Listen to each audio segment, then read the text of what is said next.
Hello friends, soul സാവിയുടെ പുതിയൊരു വീഡിയോയിലേക്ക് ഏവർക്കും സ്വാഗതം. ഫ്രണ്ട്സ്, ഇന്ന് ഞാൻ നിങ്ങളോട് ഷെയർ ചെയ്യുന്നത് വളരെ പ്രസക്തമായിട്ടുള്ള ഒരു കാര്യമാണ്. അതായത് ലൈഫിൽ എത്രയൊക്കെ ശ്രമിച്ചിട്ടും മാറാൻ കഴിയാത്ത ഒരുപാട് ആളുകളുണ്ട്. അതായത് ഒരു ഹാബിറ്റ് സൃഷ്ടിക്കുവാൻ കഴിയുന്നില്ല, അല്ലെങ്കിൽ ഒരു ഹാബിറ്റ് മാറ്റുവാൻ കഴിയുന്നില്ല. അതിങ്ങനെ എന്താ പറയുക, ഒരു കൺസിസ്റ്റൻസി കീപ്പ് ചെയ്യാൻ പറ്റാത്തതിൻ്റെ പേരിൽ ജീവിതത്തിൽ അനുനിമിഷം വിഷമം അനുഭവിച്ചുകൊണ്ടിരിക്കുന്ന ഒരുപാട് ആൾക്കാരുണ്ട്. അതായത് ഇപ്പോൾ വിജയം ആഗ്രഹിക്കുന്ന വ്യക്തികളെ സംബന്ധിച്ച് ഈ ഹാബിറ്റ്സ് ഇമ്പോർട്ടൻ്റ് ആയിട്ടുള്ള കാര്യമാണ്. ഹാബിറ്റ്സിനെ ഉപേക്ഷിക്കേണ്ടതായിട്ടുണ്ട്, പല ഹാബിറ്റ്സിനെ ഉണ്ടാക്കിയെടുക്കേണ്ടതായിട്ടുണ്ട്. അതുപോലെ തന്നെ രോഗങ്ങളൊന്നും എന്നെ വിട്ടുമാറാൻ പോകുന്നില്ല, അല്ലെങ്കിൽ ഈ ദാരിദ്ര്യം എന്നെ വിട്ടു പോകുമെന്ന് തോന്നുന്നില്ല, അല്ലെങ്കിൽ എനിക്ക് നല്ല റിലേഷൻസ് ഒന്നും കിട്ടാനുള്ള യോഗ്യതയില്ല. ഇങ്ങനെ ഇതേ രീതിയിൽ ചിന്തിച്ച് ജീവിക്കുന്ന ഒരുപാട് ആൾക്കാരുണ്ട്. എനിക്ക് നിങ്ങളോട് പറയുവാനുള്ള ഒരു കാര്യം എന്താണെന്ന് വെച്ച് കഴിഞ്ഞാൽ, നമ്മുടെ ശരീരം എന്ന് പറയുന്നത് എപ്പോഴും മാറിക്കൊണ്ടേയിരിക്കുകയാണ്.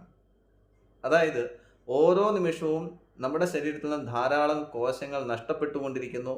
ഓരോ നിമിഷവും പുതിയ കോശങ്ങൾ നമ്മളിലേക്ക് വന്നുകൊണ്ടേയിരിക്കുന്നു.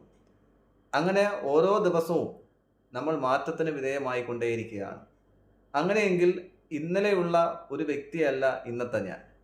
ഇന്നത്തെ ഞാൻ എങ്ങനെയാണോ അതായിരിക്കുകയില്ല നാളെ. അതിൽ ആ മാറ്റം കൊണ്ടുവരേണ്ടത് എവിടെയാണെന്ന് വെച്ച് കഴിഞ്ഞാൽ നമ്മുടെ മനസ്സിലാണ്.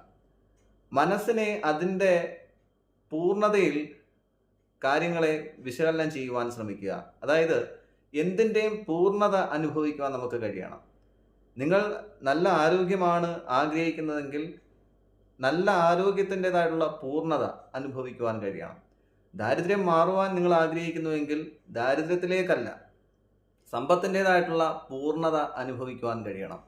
നിങ്ങളുടെ ബന്ധങ്ങളിൽ എന്തെങ്കിലും വിള്ളലുകൾ ഉണ്ടായിട്ടുണ്ടെങ്കിൽ അതങ്ങനെ തന്നെയാണെന്ന് വിശ്വസിച്ചിരിക്കാതെ നല്ല ബന്ധങ്ങളെ നിങ്ങൾക്ക് സൃഷ്ടിക്കുവാൻ കഴിയും, അല്ലെങ്കിൽ ഉള്ള ബന്ധങ്ങളെ നല്ല രീതിയിൽ വിളക്കി ചേർക്കുവാൻ നിങ്ങൾക്ക് കഴിയും എന്ന് വിശ്വസിക്കുക.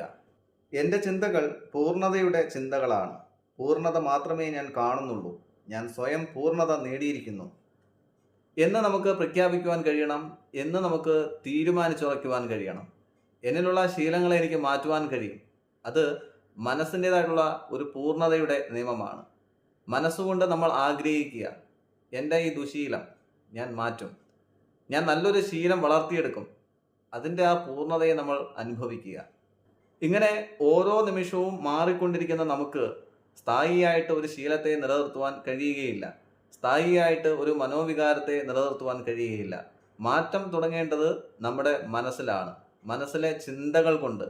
ആ ചിന്തകൾ എന്ന് പറയുന്നത് പൂർണ്ണതയുള്ളതായിരിക്കണം. സമ്പത്തിനെ, അതിൻ്റെ പൂർണ്ണതയെ നിങ്ങൾക്ക് അനുഭവിക്കുവാൻ കഴിയണം. ബന്ധങ്ങളെ, നല്ല ബന്ധങ്ങളെ, അതിൻ്റെ പൂർണ്ണതയിൽ നിങ്ങൾ അനുഭവിക്കുക. ആരോഗ്യത്തെ ആണെങ്കിലും അതിൻ്റെതായ പൂർണ്ണതയിൽ അനുഭവിക്കുക. തീർച്ചയായിട്ടും നമ്മുടെ ജീവിതത്തിൽ വലിയ മാറ്റങ്ങൾ സൃഷ്ടിക്കുവാൻ കഴിയും. കാരണം നമ്മൾ ഓരോ നിമിഷവും മാറിക്കൊണ്ടേയിരിക്കുകയാണ്. നമ്മുടെ ശരീരം അങ്ങനെയാണ് സൃഷ്ടിക്കപ്പെട്ടിട്ടുള്ളത്. അങ്ങനെയെങ്കിൽ നമുക്ക് സകലതിനെയും മാറ്റിമറിക്കുവാൻ കഴിയും. നമ്മൾ മാറുന്നതിലൂടെ ഈ ലോകത്തെ നമുക്ക് മാറ്റിമറിക്കുവാൻ കഴിയും. അപ്പം എല്ലാവർക്കും വിജയാശംസകൾ നേരുന്നു. Thank you friends, and God bless you.